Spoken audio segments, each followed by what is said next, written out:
yeah, it's one of those. But anyway, let's just get into it. Hi guys, you're listening to Chat with Nat with me, Nat, and you can hear some lovely voices with me because today I'm not on my own. I have got two lovely ladies, Amanda and Rumbi from the It's Layered podcast. So we're going to get into the vibes and we're going to talk. And I am so excited. Hi, Amanda and Ruby. Hi, Nat. Nat. We're so excited to be here. What an honor. Such an I honor. I am so excited to have you guys. And you know what? Full transparency. This has been in the works for months, and I've dropped the ball. No, we've also been Life. lifing. Life has been lifing for real for us too. So we understand Yeah, completely. Yeah, this completely. has been in the works for a while, and I was like, you know what? I'm gonna do it. I'm gonna do it. But you know what? I want to credit you guys because the guys who've been listening kind of know I've kind of been transparent about me. I don't know, feeling some kind of imposter syndrome and sort of like hesitating to get back into podcasting because obviously before I used to have Galen's Guys podcast with Goli, and it was obviously a different dynamic. And then now I was moving to like a solo podcast, and it's a sort of different feel, a different thing. And I started, and I took a break. And I think, when you take a break, you now think, you know, should I go back? Why do I want to go back? Do people even care to listen? Would anyone even listen? Right. And I know like Amanda sort of kept messaging me and saying, hey, so when are you recording? I was keeping you accountable, okay, Nat? Exactly. I was keeping you accountable. No, I'm joking. No, seriously, I think kudos to anyone who has a solo podcast because Rumbi and I definitely feed off each other's energy. Like when I'm Mm-hmm. feeling low, I hope to God Rumbi's feeling high so that we can because sometimes you need someone to like back Yeah. you up. So when I see solo podcasts, I'm like, woo, all from you and you alone. Mm, it's a Hats lot of energy. off. Hats off. And I must say, I've been enjoying like a couple of episodes I've listened to. I have questions, I wanted to ask why the rebranding. You brought it up earlier. I want to know why do we need to rebrand, Nat? We love you as you are. What's going on? So I'll be honest. So before this, guys, we talked about our ages, right? So I do kind of feel like no, it's a couple of things. I think like you said, you bounce off people's energies, right? So I can do a wide range of things, right? I can be funny, I can be, talk about, low bro things or whatever, right? But I think if you leave me to it, I just like talking, like if you leave me alone, like I'll just talk about politics and like current affairs. And I've kind of embraced that is at the core, that's who I am, which is That's kind of you. Yeah. funny because at the same, I think I kind of do well with the like jokey side. And then also, guys, I think I don't know about you. I'm tired of talking about the stuff we've always been talking Mm, about men, yeah. about dating. Like it just, I'm just Yeah. like, you know what? It's not even that I want to rebrand. I'm like, I'm just tired because Yeah. We get that. We We get get that. that. Yeah. There's Yeah. more to us, right? Yeah. Than just like stressing about some dude. exactly. But at the same time, I will say, like, there is a bit of like, the younger people online will be like, oh, at your age, like how they like to shame us, right? Oh, That I is know, Like, right? true. At your age. Yeah. Did you see? People at work have not started saying to me back in your day. I'm like, back in Ah, which day? Like, it's not even ah. that far. Like, Did you what? see Kiki Palmer? She was, I don't know, some interview, and they were saying apparently millennials, we've had our time, and it's time for Gen Z to shine. We've like had the longest sort of main character run, so it's time for us to, take a back seat. To And I'm what? just like, Disappear. who? No way. We didn't ask. We just is Yeah. what we is. That's how we are. But yeah, it's true. It's true that they don't want us no more. I Mhm. think it's also because millennials, we have such an age range. So I think it's like it's not just one decade predominantly. So I think it's like people, there's young millennials and older millennials. True. Like, very true. Very Yeah, true. I think I'm in the geriatric. you are not. They keep shifting. Snooping around, right, on you guys' Instagram. And I saw Afronation. Yeah, we did it. Yeah, you spoke about our age and Afronation. We really felt our age. How was it? No, I just want to know, how was it? It was electric, I would say. It was fun. It was fun. It's just the one in Portugal. Yes, the Portugal we one. went to the one in Portugal. Who was headlining, by the way? There was Nicki Minaj on the day 2. Day 1 was... Who was day 1? Day 1, Rema? Was it not Rema? No, Rema's day 3. I definitely remember. It was Asake. Ashake. That was day 1. Yeah. How was Ashake? Speaking of age, we didn't make it.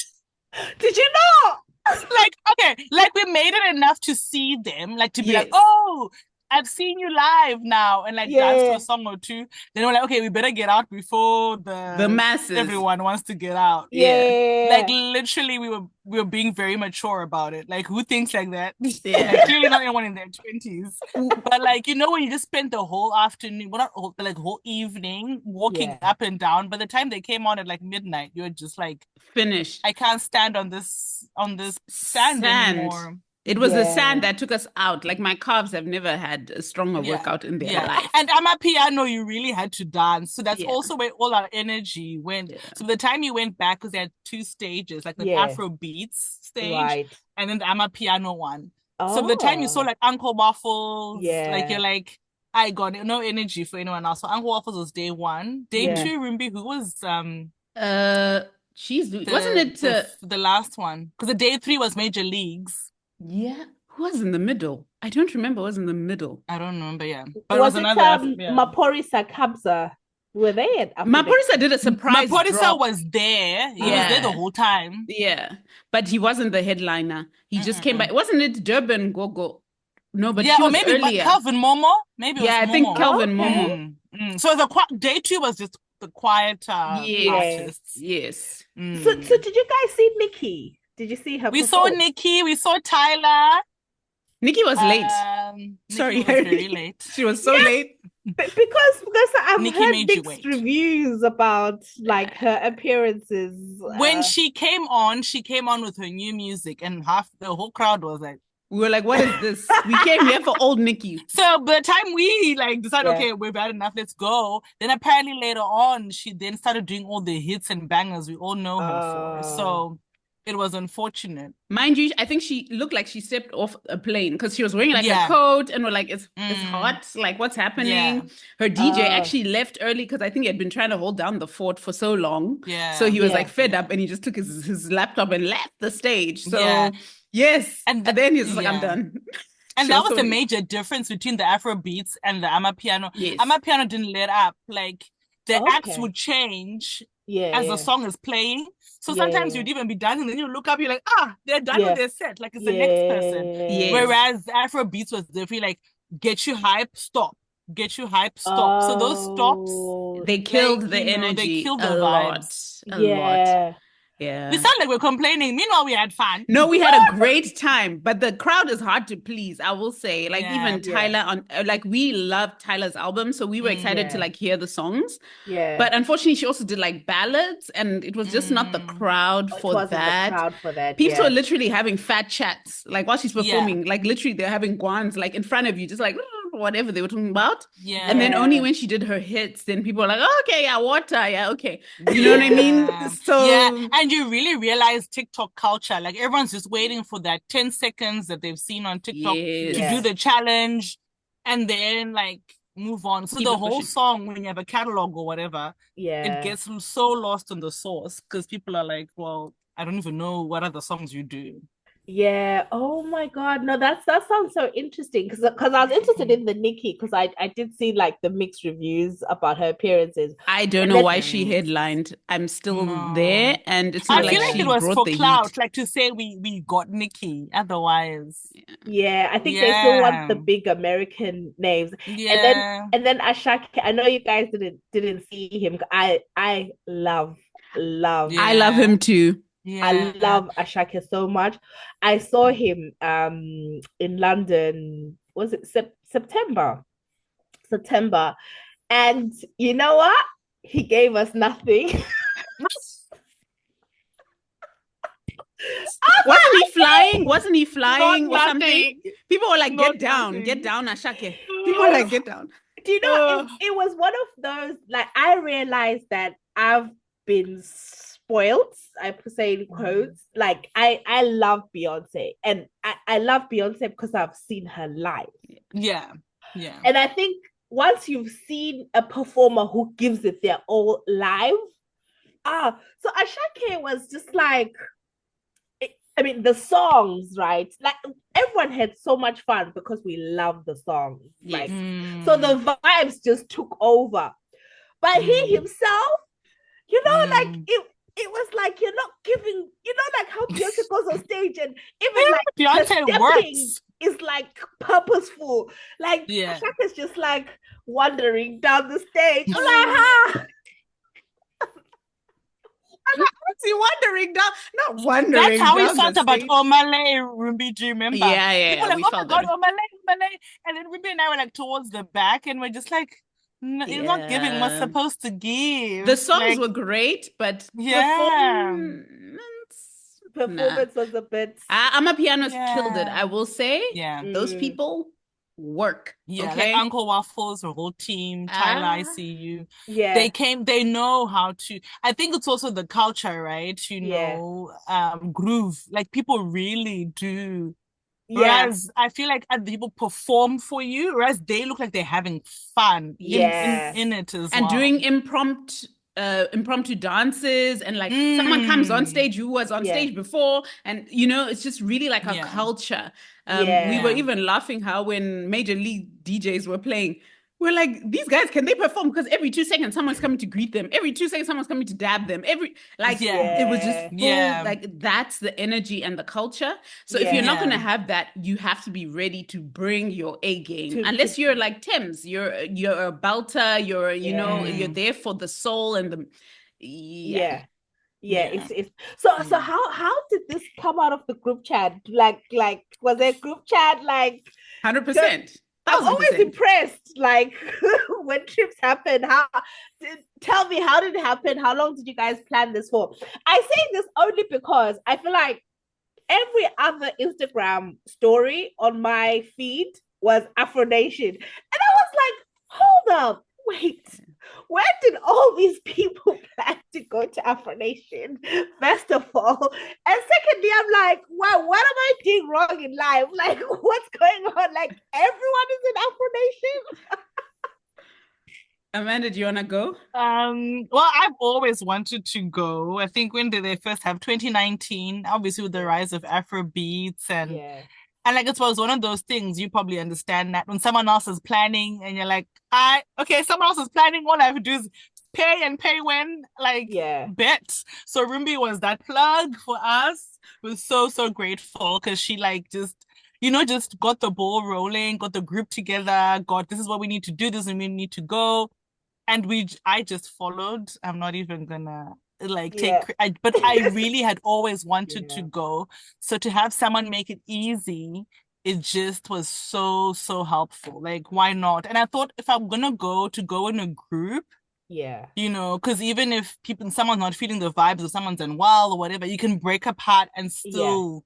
Whereas if I ever went any other time, like maybe yeah, forced my husband to go with me, it would just be like the two of us. yeah, So I was yeah. so keen to go in a group. So when Rumbi like told us all the plan and if people were keen, completely jumped on it. Yeah. I think Amanda said it. We really, for years, had talked about it because I think we both live in spaces where we are a minority. So to have a festival and a cultural event that's just for us feels like such a treasure. So I think we had talked about it. Then last year, I don't know, was it October, November, we started talking about it. Yeah, And seriously, yeah. researching, and then I'll tell anyone, book your accommodation first, because it's wild. They just it's insane how then the prices escalate. And you want to be close to the festival because like we said, walking in that sand, it killed us. Like, it was a workout. And then now to wait to deal with Uber, no way. So we literally would just walk to where we were staying. And I'm a planner, so I like to know I don't want to leave things to chance. I want to know, okay, when do we get there? Where are we living? What's the plan? And I think it was great because the group we ended up going with, it was just, everyone was gung-ho. And it's obviously people fall off. You just have to be prepared for that. But just plan ahead and be like that. And that was the event for us, I think, at least for me, for summer 2024. It was that's the event. And then other things around that could come secondary. And how big was your group? How many were we? 8? Oh, 8. We weren't even that big. Yeah. 8. That's a lot. Like, did it 8 people? I think so. I'm pretty sure we were. Wait, let me count. I just remember, I'm just thinking of all our group photos. There's at least 8 people. Yeah, I think we were maybe 9. 8, 9. That is impressive. Like, getting 8, 9 people to travel, that's impressive. And I guess that kind of leads me to I'm always fascinated with people that have been friends for a long time. I know you guys have said that you met at school, you've been friends for like 20 plus years. Not to age you. It's too late now, Nat. It's too late now. Afronation already cut us up. But how did you meet? And I guess first question is, how did you meet? I know it's school, but I just nosy. Like, how did you become friends? And also interested in how you've been able to maintain a friendship for so long. I think in terms of how we met, we don't really remember like our meet cute. Like, we were in class together, our school was relatively small in terms of our year. Together. We were in choir together. So we obviously interacted and saw each other a lot in our required sport or, activities. But then I think over time, we just really gravitated towards each other and got the opportunity to connect on a deeper level. I think that's what happened. I think maybe our 3rd year of high school, when we were in Form 3 or something. And our love of music, I think. Yes, exactly. We used to 100%. And that, I think, for at least me, proves how really organic. It was never a forced friendship. It was never something that was, you're in the same, dorm, so be friends. Though in Form 3, we ended up being the same dorm, right? But it really was kind of, we had a lot of shared experience. I think when you go to boarding school, those shared experiences, what you're going through. And it's just really evolved from there. And I'll let Amanda answer around the maintenance of the friendship. And I think the maintenance, obviously, you go from like seeing each other like predominantly for 6 years to like nothing, right? Because when Rumbi went to South Africa for uni and I came to Australia, but I think that was also the rise of social media. So it was almost like it came in at the right time. Because I think my Facebook account, always showing my age as well, 2007. So it's like it came in just as we were also leaving high school. So thankfully we didn't have it in high school. So there's no like trauma. Trauma from that. I don't know how kids these days handle. But then it also did connect us or keep us connected.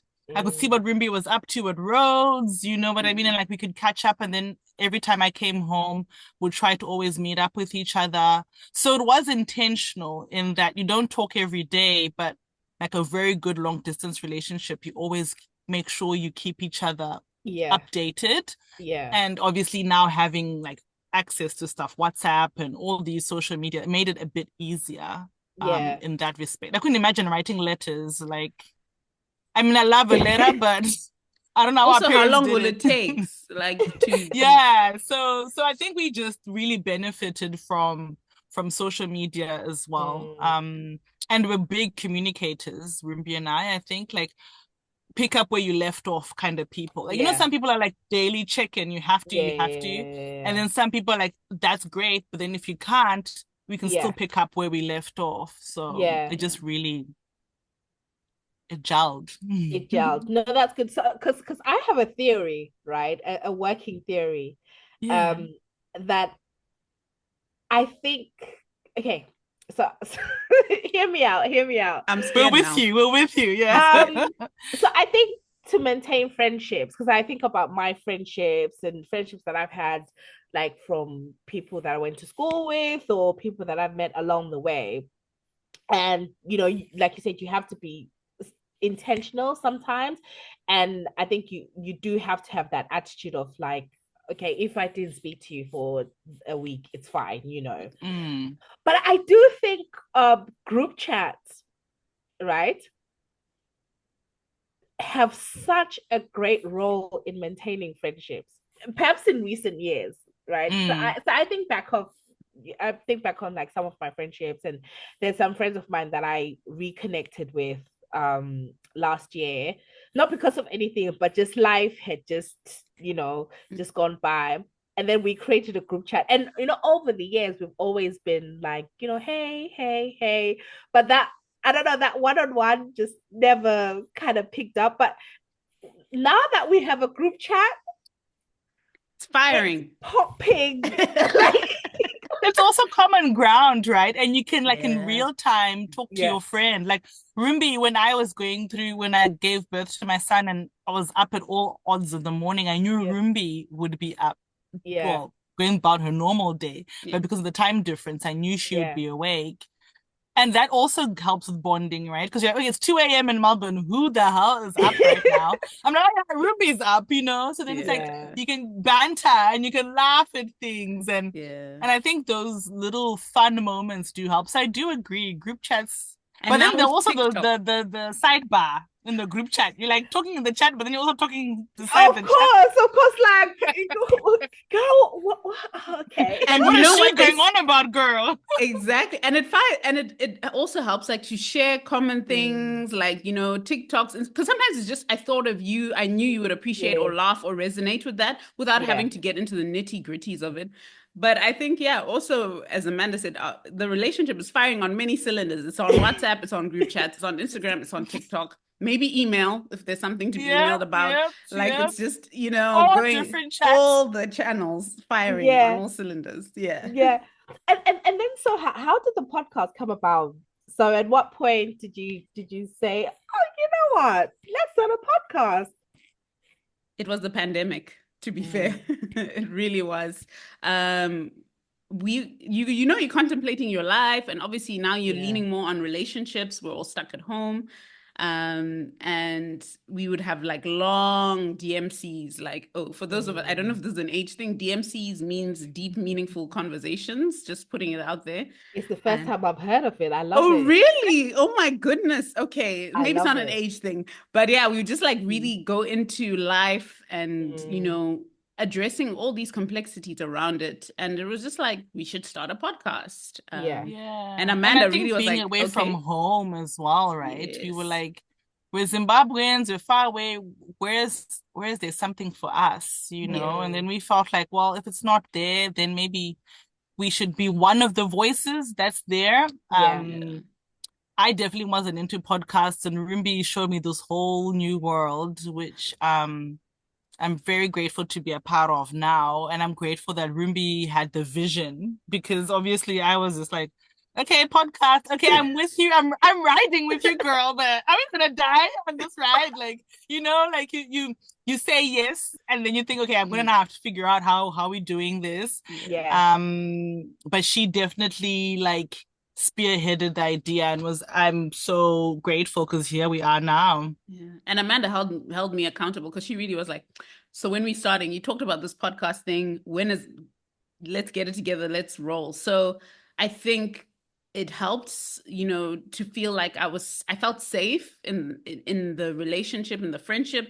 And also we knew we were diving in like blind. You just, we literally figured it out as we went. That's how we did it. Yeah. Yeah. And do you think that it's sort of helped your friendship? Like what role has the podcast played in your friendship? I think as Rumbi said, we probably talk to each other too much because we got like so many chats, and every chat is like on Instagram we're talking about something completely different, to on TikTok, to on. So I feel like for me personally, the podcast is just another one of those tabs that I have with Rumbi, where I guess it's a little bit more intentional, especially as seasons went by, because now we're like, okay, people are tuning in, let's talk about this, let's talk about that. But it certainly always has that friendship aspect to it. I never feel like it's work in terms of when we're recording. Because it just feels like one of the many chats I have with her about the many random, and our friendship has always been like that, like segueing into so many different things. Like, oh, did you see this? Oh, did you see that? Oh my gosh, I haven't seen that. Like, so the podcast is just a more structured way of that. Like, it's the baby of our friendship. Yeah, but it's not. Yeah, I don't know. What do you think, Rumbi? I agree. I think also it helps give markers and timestamps to key moments in our lives, because we started it. Amanda wasn't a mother. I was not married yet. And so you can track and see, and we can dissect different topics as we go, and also look back and be like, what the hell were we saying? It shows evolution, right? So you have to be grateful for that there's an element of us having this to keep. If nothing else, we'll always like have this to look back on and like, remember how dumb and naive we were about XYZ, or like, man, how times have changed. So it's been really great to have that. Yeah. No, I love it, and I love that you talked about this starting during the pandemic, right? And I was listening to one of your episodes, your old episodes, where you're talking about just the heartbreak and grief during the pandemic. And I was interested in, because I've just been thinking about the pandemic, right? Because I feel like it's just a period that people have kind of just, I don't know, swept under the rug, or just, swiftly moved on, and, we're on to the next thing. And yeah, I was interested in I guess finding out, how do you think the pandemic impacted you? And is the person you are today, um, I guess, different because of the pandemic? Very good question. For me, definitely before the pandemic, like I got married in 2019, and like I remember thinking, like, obviously when you get married in Zimbabwe, especially, people are like, when is the baby coming? You're like, oh God. So I feel like it gave me time to really like think why I wanted to do things, because the world was so uncertain, right? So it's probably the worst time to start thinking about family planning. But like, I felt like it just gave me a bit of quiet from everyone else, and my husband and I could really go into reasons why or reasons not to. And I don't think we could have done that had we had the normal routine. It would have just been something we keep pushing away because we're like, oh, we're too busy, we're too busy. But I felt like when we weren't so busy anymore, it was like, okay, what is life when all these materialistic things are taken away? And I guess for us, it ended up being that we wanted to have a child together. But like, I definitely know, like, it gave me time to stop and pause. Yeah. It was painful though. Like, you think about it now, you're like, how did we do all of that? But I guess looking at it positively was that it did give me time to stop and pause. Though now I feel like we're back on that rat race. So 100%. 100%. I think for me, the pandemic taught me a lot about our sort of how as humans we are one moment like value each other and be there for each other, and then the next moment we forget so quickly. We're so fickle. Yeah, we're really fickle. And I think we've seen it now. I was listening to your elections episode, and I resonate a lot with what you were saying, Nat, around the outcome of the US elections, that is, because it's showing us, we forgot. Remember during the pandemic, we're like, I will not, if, we need to treat each other, care for each other. People are making masks for each other, helping each other out. And we've gone like the complete opposite. The world is so polarized. So for me, I think that's what it really showed. And I think for me, it really helped me understand a lot more in terms of my relationship with my now husband, because I really thought it was going to be make or break. I really was just like, this pandemic is going to make or break it. And it really helped us build a solid foundation, similar to what Amanda's saying around preparing for having bub. Has it changed me as a person? I think absolutely. There's this like marker in my life where I just have this like, where you can lose it all, or where everything goes to it. Like you really have that thing. I think our parents had like liberation struggles, or like certain key markers that we didn't have growing up, perhaps. And for now we have that to be like, ooh, it can all be lost at this point. Yeah, I'd probably liken it for Zimbabweans. I'd probably liken it to when like the whole farm invasion started as well. That's also always a marker in our lives as kids, because now you're like a kid, but you're going into grown-up stuff. So you're like, why do I? 100%. So and like I'm happy you kind of brought up like as Zimbabweans, right? Because I always think about these things that happen, and then just thinking about, okay, but what does it mean for migrants? Because there's an additional layer, right? And not even migrants, then migrants of Zimbabwe, which has its own unique set of circumstances, right? And just thinking about the pandemic, you guys did touch on it at the time, just around about Zoom funerals, right? Not being able to travel, and then maybe even now going back home, and people, going back to where our loved ones are laid to rest, that we were not able to go to their funerals, and everyone else has moved on. I always just wonder, like, what's happening to the heart and soul of us as Zimbabweans. It's one of the things that I think about, and I just think, I don't think we understand. No. Girl, the same way you talked about Afronation being like, oh, how are people all going about their days? It sometimes feels like that with like Zim, like some of the stuff we faced. You're like, how are people just going about their day? Like, this is not normal. And when you leave sometimes and you get those materialistic things, electricity, water, all those things, you start to realize like the big gap, right? That these are basic necessities we should be getting all the time.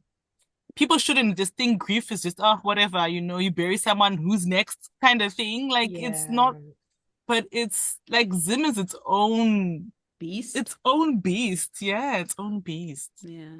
And it really, for me, I think you have to almost, as someone who's an immigrant and in the diaspora, you have to detach, because if you are too attached, it'll break you, because you're far away. There's a helplessness, and to avoid the hopelessness, you have to detach, which sounds kind of cold-blooded, but it's not. It's like for your sanity, because I think something that sometimes our families or friends who are still in Zim don't realize, there's a certain fortitude and determination and like resilience you have to like lock in when you're living in this part of the world, where in Zim you have the comfort of community and support. So you have to lock in. Now, if you're trying to lock in and then you're locked in there, it's just that tension will really pull you apart. And it's a very sad thing to realize about yourself. So then you only have the joy when you go back home and you're like, okay, now I'm locked in, what's happening. What's happening? So much. You've said it all, honestly, because I was in Zim January and February, beginning of this year. And I was there for a while, and I was just looking at just the impact of having family away, because almost every family I know has at least someone Someone. outside of Yeah. them, right? Yeah. And then you kind of realize that, in a way, it because I think as Zimbabweans, at the very least, right? Obviously, we're not like a uniform group, right? But there's always been like a set of values, a set of just a sort of shared thing, which I think is still there. But then you kind of do realize that, oh, we are really becoming different people based on the experiences that you're having. So sometimes when you go home, you kind of realize that, oh, there's a little bit of fraying of value alignment, Yeah. you know? Yeah. And I think about that and I'm like, whoa, okay. Like Yeah, and what does that look like? Yeah. Do you ever have Yeah. moments where you're like, so how much of a Zimbabwean am I? Or how much can I claim? I don't know how to explain it. Like sometimes it just pops in. So am I really Zimbabwean? Because you're like, Yeah. have I lost it all? Like, what have I Yeah. maintained? And Or what what does it makes you mean? Zimbabwean? Exactly. What does it mean to be Zimbabwean? So now you're like, okay. Now you're having identity crises that you never used to have, and we talk about the slave trade and the African American, the difference between African Americans and Africans, and how we have our identity on lock and so on and so forth. But then you realize, you're also still, as you said, Nat, fraying. Those pieces are fraying. And now you're like, wait, what? Yeah. And even in us being migrants, there's different types, right? Yes. There's the like kids who left when they're in high school, So then for them, it's like, okay, but that's my childhood. Like, and then when I was 13, 14, 20, 2002, 2003, the parents moved us all. So there's that type of migrant. There's a migrant where it was like, okay, we're putting all our hopes into you. You finish your high school, you go and get a job overseas or university overseas, send money home. There's the migrants now, all the way to recently now, people going to do the COS stuff, where it's like, I've grown up in Zim. I tried to do the thing in Zim and have my career in Zim, didn't work. Sharp left, I'm going to be a care worker now. So it's like, you get I think we always think as migrants as well, like just the one migrant, but now also what's happening over time is there's just becoming so many different types, and that's why even going on holiday, some people will be like, I'm definitely going home every single holiday. Some will be like, I've had enough of Zim, I'm going somewhere else. Some will stay just where they are and send all their money home. So it's like, it's just becoming so different and so varied. And I think before, like our parents' generation was either you went overseas, you got your degree, you come back home and you invest in your country. Yeah.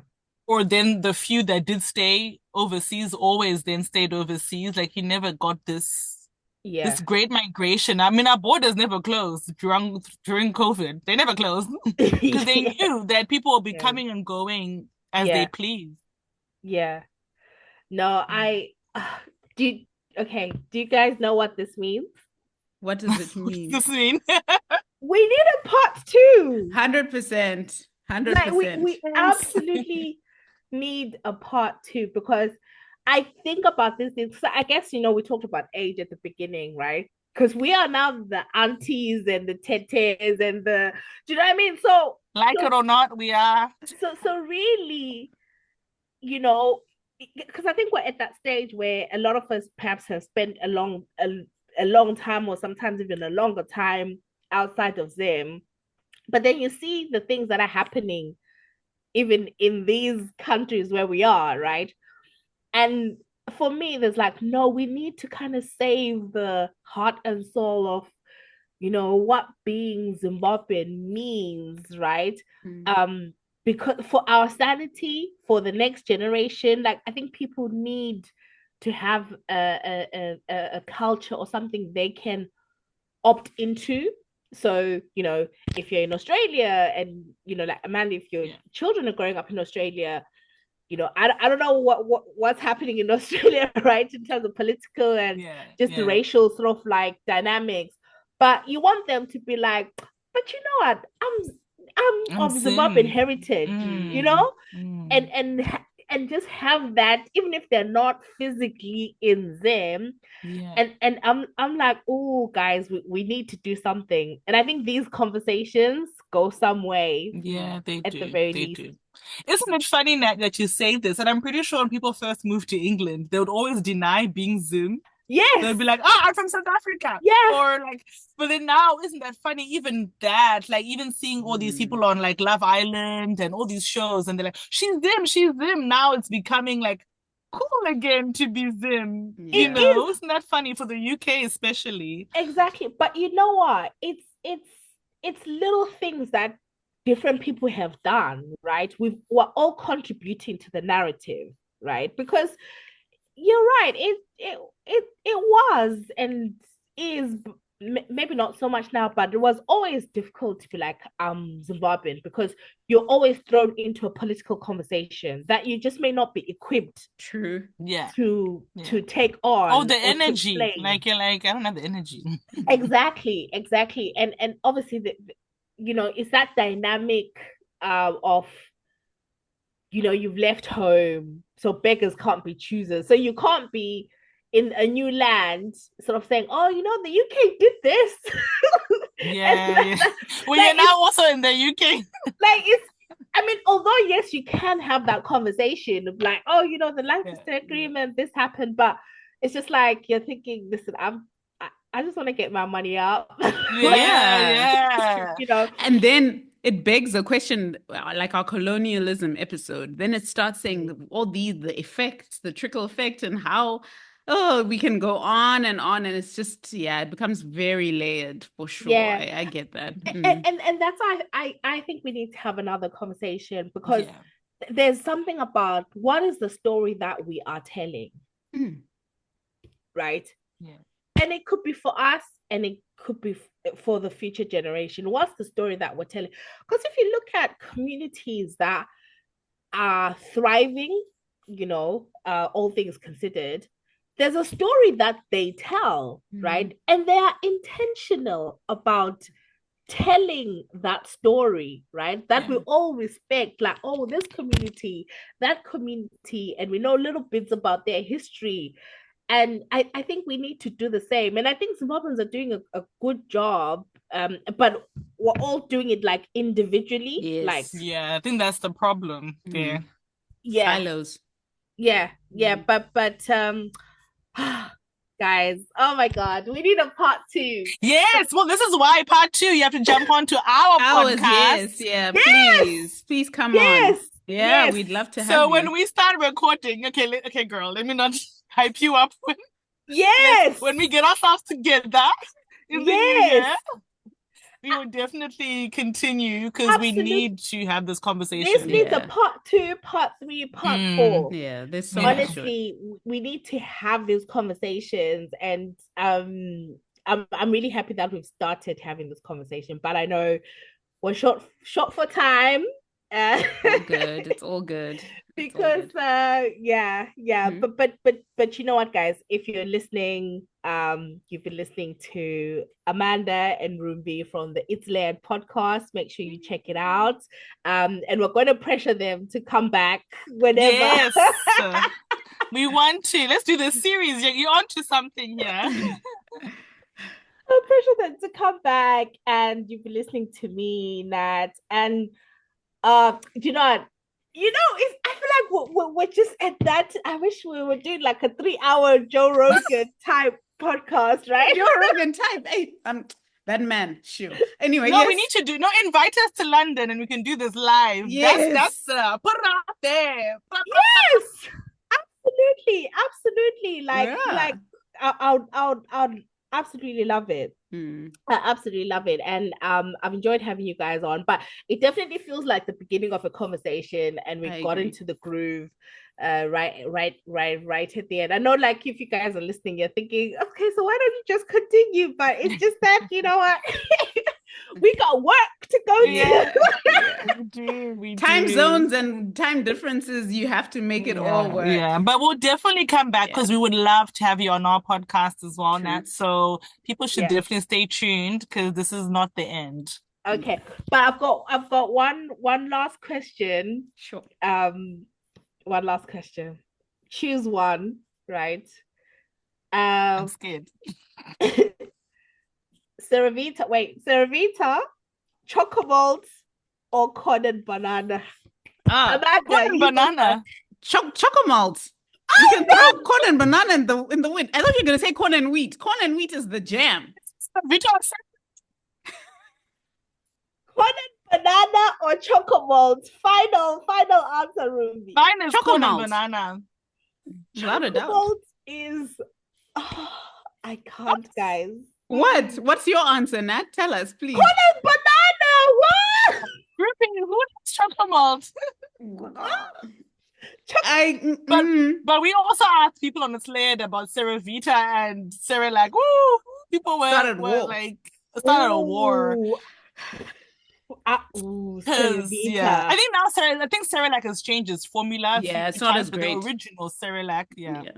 Oh, remember the baby one? Yes. Where like you'd be like happy to feed any baby because you'd be like, one for you, one for me, one for you, one for me. Let's do this. But now the new Cerelac, it's watered down. I think they must have lost it. Yeah, they changed something. They became healthy or something. Something happened. Okay, and then last one, Mazoe, cream soda or orange? Orange. Clutch. OG. You don't mess with the OG. Is a thug. Holds it down. No, cream soda is nice. OG will always be the OG. So, yeah, before, exactly. When I was at school, it was always cream soda. But then now, I don't know. I think orange for the nostalgia. Yeah. No, but I also feel like when we were growing up, the orange used to like really get on your throat. Used to, yeah. It was so like, oh my god, I just wasn't right. Exactly. So now that you know how to make your own mixtures, you're like, okay, this is actually quite a nice drink. Yeah, but now you put your eyes, you know, like back in the day, they never, it used to just give Mazoe orange with just like warm water. Yeah. Not even ice, bruh. Not even ice. And now if you want to be fancy with it, you add soda water cold. Okay. Yeah. And then it gives you like a cocktail situation, fake mimosa for with the bubbles. Yes. The bubbles. I cannot believe I have Mazoe from like with tap water. Maybe it was just me. Like I'm like, that is a travesty. Yeah, it really is. It is. Or when you had it for your snack box or lunch box or whatever, and then it was warm, right? It was those bottles that got warm. So by the time you're drinking it at break time, it's just warm Mazoe. It's just like.